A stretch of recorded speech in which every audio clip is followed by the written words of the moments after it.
सब कुछ अन्याय है, ये बंद होना चाहिए। कोई भी पार्टी की कोई नेता, चाहे मेरे पार्टी के हो या दूसरे पार्टी के हो, लोकतंत्र में हर पार्टी की हर नेता, हर कार्यकर्ता, सबको राजनीति करने की अधिकार है।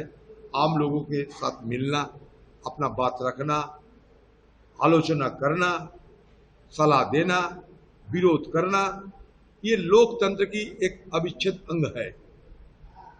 और जिस संसद की बात आप कह रहे हैं, वो संसद की वो अपना इलाका है, जहां हिंदुस्तान में सबसे ज्यादा वोट में वो जीतते हैं। वो एक मतलब बेमिसाल नजीर भी हिंदुस्तान के आम लोगों के सामने पेश करते हैं कि बंगाल में इससे ज्यादा वोटों में कहीं कोई नहीं जीत पाए। ताजुब की बात यह है, जहां संसद 6 से 7 लाख वोट में जीतते हैं, सारे एमएलए जिस पार्टी के है, जहां म्यूनिसिपैलिटी से लेकर नगर पालिका से लेकर सारे पंचायत, ये पिछले सत्तारूढ़ पार्टी मतलब टीएमसी की अभी भी है राज। वहां अपने नेता को बचाने के लिए एक भी टीएमसी पार्टी के कार्यकर्ता को हम लोग पहुंचने नहीं देखा। बात खासकर यह है कि जब पुलिस वालों को पहले ही सूचित करते हुए कोई सांसद कहीं जाते हैं, तो उनकी सुरक्षा देने की, सुरक्षा के इंतजाम करना शासन की फर्ज बनते हैं। लेकिन यहाँ हम लोग एक अजीब सा नजारा देखा, जहां कोई पुलिस बल नहीं है, सत्तारूढ़ पार्टी की कोई कार्यकर्ता भी नहीं है, बेचारा अकेले सांसद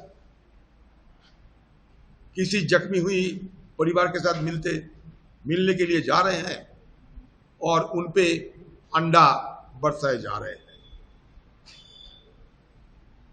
मैं तो ये मांग करूंगा कि दशकों से देखते आए हैं बंगाल की ये राजनीतिक हिंसा, ये बंद होना चाहिए।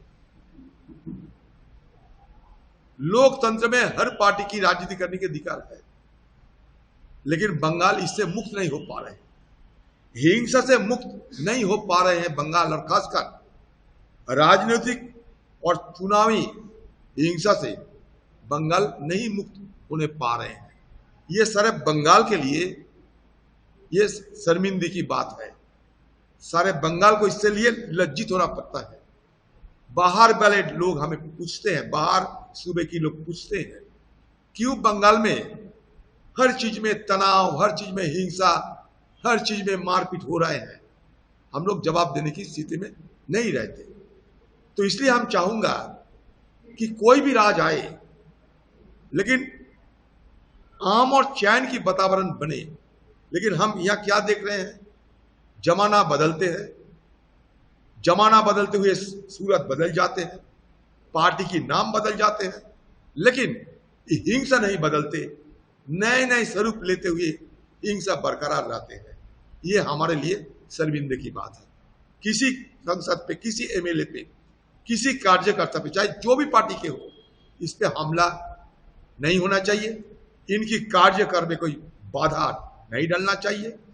बंगाल में पिछले टीएमसी के जमाने में बहुत सारे अत्याचार की सामना किए हैं लोग, हिंसा की सामना किए हैं। इससे बंगाल को बचाना जरूरी है, बंगाल को इससे मुक्त करना जरूरी है। चाहे जो भी पार्टी आए, टीएमसी जो करते थे वो अगर बीजेपी करते रहे तो परिवर्तन के मतलब क्या बचते।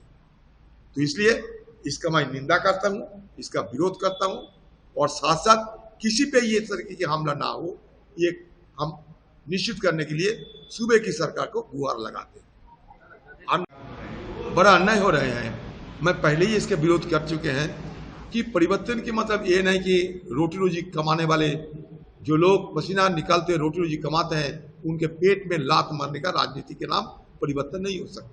लोगों को मौका देना चाहिए, विकल्प कोई इंतजाम होना चाहिए, और उसके साथ साथ ये सारे विकास के काम आगे बढ़ाना चाहिए।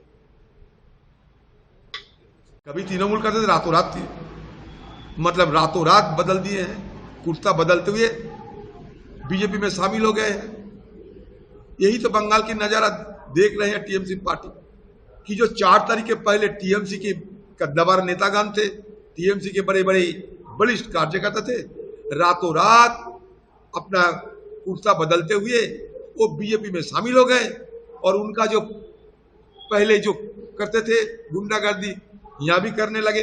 साथ से साथ बीजेपी पार्टी के जो लोकल नेतागण हैं वो भी उकसा रहे हैं कि करो कुछ, हमारे पार्टी में शामिल होना चाहिए, तो कुछ करके दिखाओ। तो कुछ करके दिखाते हुए कर रहे हैं। चलो अन्ना